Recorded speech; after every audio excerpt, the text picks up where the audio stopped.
All right, lifestyle creep warning. All right, the moment people make more, they spend more. Okay, I fell into that trap.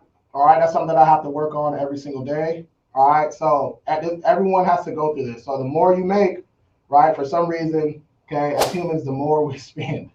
All right, so we have to get out of that. We have to stop doing that. Okay, so instead, automate financial goals. All right, direct deposits into savings. This was a huge one for me. All right, this was a huge one for me because if I seen it in my checking account, in my head, I thought that, hey, that's disposable income, right? I can use that. So you can have your employer, you can set up a little savings, a high yield savings account like we talked about last week, right? Or any other vehicle that you want to use, and you can have a percentage of your paycheck deposited directly into that savings account. So you never ever even have to see it. That was a big game changer for me. All right. And eventually it just starts to stack up. You kind of forget about it. All right. You kind of forget about it. Auto pay on debt. This is a huge one. I talk about this live every single day. Right. When it comes to your credit cards, you can put them on auto pay. Okay. That's like level one. What I tell my viewers, my followers, and my clients, I tell them you can change. You guys can change your payment date, especially on your credit cards. Okay. So you can change your payment date, right?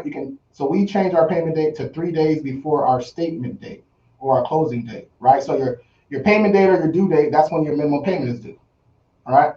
Your statement date or closing date, that's when the balance actually gets reported to the credit reporting agencies. All right. So your payment date's important and your statement date's important. All right. So you can change your payment date to 3 days before your statement date and then put it on auto pay. All right, then you put it on auto pay. Roundup investment apps like Acorns. Okay, Acorns is really, I forgot about Acorns. I still have Acorns. Acorns, you can connect all your bank accounts and all your incoming revenue, okay? And it pretty much rounds up. So let's say you spend $3.47, right? It's gonna put that extra 53 cents, it's gonna round up, but it's gonna put it into a little savings. Okay. So this is a great, great, great little app, Acorns. Okay. No, I'm not getting paid by Acorns, but Acorns, if you're listening, I would love to do a partnership. All right.